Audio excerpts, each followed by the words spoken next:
जय श्री कृष्णा दोस्तों, कैसे हैं आप लोग। स्वागत है आप लोगों का मेरे लड्डू गोपाल कृष्णा ब्लॉग चैनल में। हम उम्मीद करते हैं कि खुश और कुशल मंगल होंगे। तो दोस्तों, हमें अपने घर में माता लक्ष्मी को प्रसन्न करने के लिए क्या करना चाहिए। हमें ऐसा क्या करना चाहिए जिससे हमारे घर में बरकत हो, हम जो कमाएं उसका वजह दिखे कि हाँ, हमारे घर में बरकत हो रही है। माता लक्ष्मी हमारे घर में कैसे टिकती हैं, कैसे रुकेंगे। कौन सी ऐसी गलती हमें नहीं करनी चाहिए जो हम प्रतिदिन करते हैं, और कौन सी ऐसी गलती करने से हमारे घर में बरकत नहीं होती है। तो हमें क्या करना चाहिए और क्या नहीं करना चाहिए। तो चलिए हम आगे की बात करते हैं। सबसे पहले दोस्तों, हमें कब उठना चाहिए, कब उठना चाहिए और हमें उठने के बाद क्या करना चाहिए।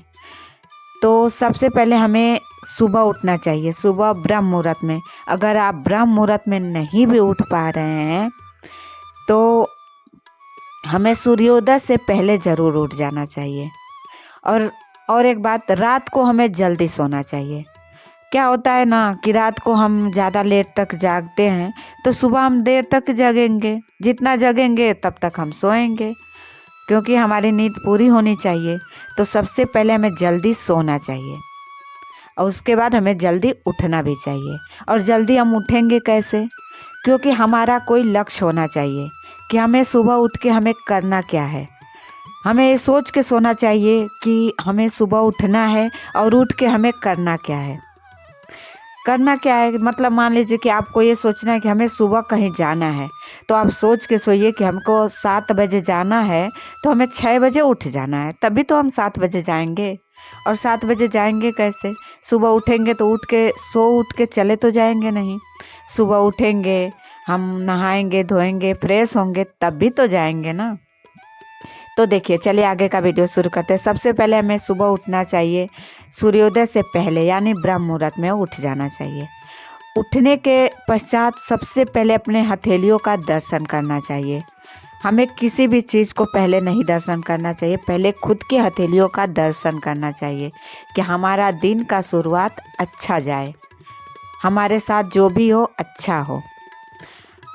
और दर्शन करने के बाद हमें धरती पे पैर सबसे पहले अपने दाहिना पैर रखना चाहिए। और धरती पे पैर रखने के बाद हमें धरती माता को हमेशा प्रणाम करना चाहिए कि हे माता, हम आप पर अपना भार रख रहे हैं, इसके लिए हमें क्षमा करें, हमें माफ़ करें, क्योंकि हम और आप हमें अपने धरती पे हमें पैर रखने का आज्ञा दिए, इसके लिए आपका शुक्रिया करना चाहिए माता धरती का। उसके बाद आप जो भी आपका क्रियाक्रम है सुबह उसे करना चाहिए कि हमारा दिन का शुरुआत अच्छा हो। उसके बाद आप नहा धो के स्वस्थ हो जाइए। होने के बाद आप भगवान को ज़रूर प्रणाम करिए। अगर आपके घर में मंदिर है तो मंदिर में पूजा ज़रूर करना चाहिए। ठीक है, अगर आप पूजा नहीं कर पा रहे हैं, जल्दबाजी है, तो भगवान को प्रणाम ज़रूर करें। और हम महिलाओं को क्या करना चाहिए कि सुबह हमें नहा धो के स्नान करने के बाद फ्रेश हो जाना है, साफ़ सुथरे कपड़े पहन के हमें भगवान का पूजन ज़रूर करना चाहिए। चाहे कहे ना आप 2 मिनट के लिए ही करें, लेकिन करना चाहिए। उससे ज़्यादा हो, अगर आपके पास टाइम है, करना चाहती हैं, तो आप सूर्य भगवान को तांबे के लोटे से अर्घ दें। और सूर्य भगवान को अर्घ देने के लिए उसमें मतलब सामग्री क्या चाहिए, जल चाहिए आपको, उसमें लाल फूल चाहिए, अक्षत चाहिए और लाल रोली चाहिए।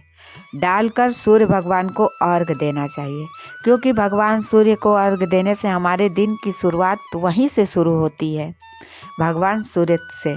क्योंकि भगवान सूर्य हमें वो चीज़ देते हैं, साक्षात दर्शन देते हैं हमें, वो हमें ऊर्जा देते हैं, हमें जीने का राह दिखाते हैं। कहते हैं एक दिन धूप ना हो तो आदमी को ऐसा होता है कि आज धूप नहीं हुआ है, तो सूर्य भगवान हमें नई शुरुआत देते हैं दिन की। तो हमें सूर्य भगवान को अर्घ जरूर देना चाहिए। उसके बाद अगर आप तुलसी माता को रखी हैं तो तुलसी माता में भी 1 लोटा जल जरूर देना चाहिए और शाम को उनके पास दीपक जलाना चाहिए। इतना काम तो आपको सुबह करना ही है। उसके बाद आप क्या करें कि अपने मंदिर में जाएं, जो भी आपके देवी देवता हैं अपने मंदिर को पहले साफ सुथरा करें। मंदिर को कभी भी बासी मंदिर में पूजा नहीं करना चाहिए। मंदिर को हमेशा साफ़ सुथरा करना चाहिए, पोछा लगाना चाहिए। मंदिर में जो भी देवी देवता हैं उनको साफ़ कपड़े से उनको साफ़ करना चाहिए।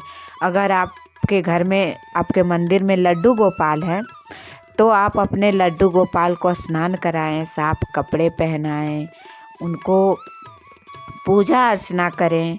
और जो भी आपके मंदिर में सभी देवी देवता हैं, दुर्गा माता है, गणेश भगवान हैं, सबको पूजन करें। आप सबको रोली लगाएं, चंदन लगाएं और उसके बाद पूजा करने के बाद दीपक जलाएं और भगवान से चाहे आपके जो भी आपके इष्ट देव हैं, जिसे भी आप मानते हैं, उनसे आप क्षमा याचना जरूर करें कि पूजा में अगर हमसे कोई गलती हुई हो तो उसके लिए हमें क्षमा करें और हमारे दिन की शुरुआत अच्छे से जाए।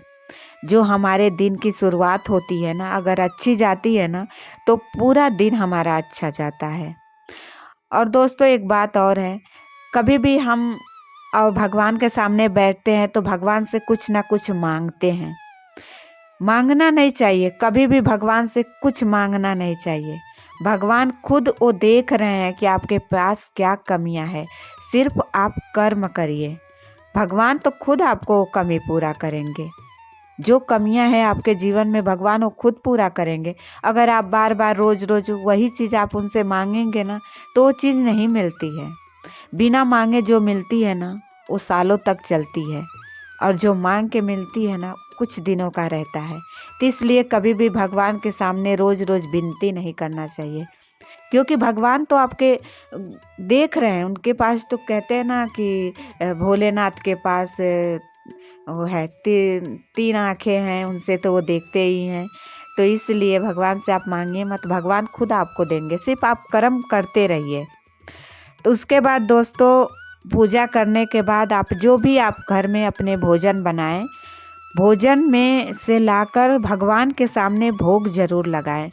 लेकिन भगवान को लहसुन प्याज का भोग नहीं लगाया जाता है। चाहे आप किसी भी देवी देवता को भोग लगाएं, कभी भी शुद्ध खाना ही भोजन लगाएं, लहसुन प्याज का मात्रा उसमें ना हो। कभी भी भगवान को भोग लगाने के बाद ही आपको खाना खाना चाहिए। अपने घर में किसी को भी मतलब भोग लगा ले, उसके बाद अपने घर में सभी लोगों को भोजन दें। क्योंकि इससे क्या होता है कि जो खाना आप पहले भगवान को चढ़ाते हैं वो प्रसाद बन जाता है, और जब वो प्रसाद बन जाता है आप उस प्रसाद को लेंगे तो अच्छा ही होता है। तो इसलिए कभी भी भगवान को भोग लगाकर ही खाना खाना चाहिए। दोस्तों हम उम्मीद करते हैं कि आपको हमारा वीडियो अच्छा लगा होगा। अगर हमारी बातें आपको थोड़ा भी समझ में आया होगा तो हम आपसे यही रिक्वेस्ट करेंगे कि चैनल को लाइक सब्सक्राइब ज़रूर करें, बेल आइकन प्रेस ज़रूर दबाएं कि हमारे वीडियो की नोटिफिकेशन आपके पास सबसे पहले जाए। और कमेंट में जय श्री कृष्णा ज़रूर लिखें, क्योंकि एक आपके जय श्री कृष्णा लिखेंगे तो भगवान का नाम भी हो जाएगा, एक आपका कहते हैं ना कि भजन भी हो जाएगा। तो आप इतना अगर कर देते हैं तो मेरे तरफ से आप लोगों को ढेर सारी शुभकामनाएं और भगवान का आशीर्वाद भी आपको मिलेगा। तो आज का वीडियो हम यही समाप्त करते हैं, मिलते हैं अगले वीडियो में। जय श्री कृष्णा।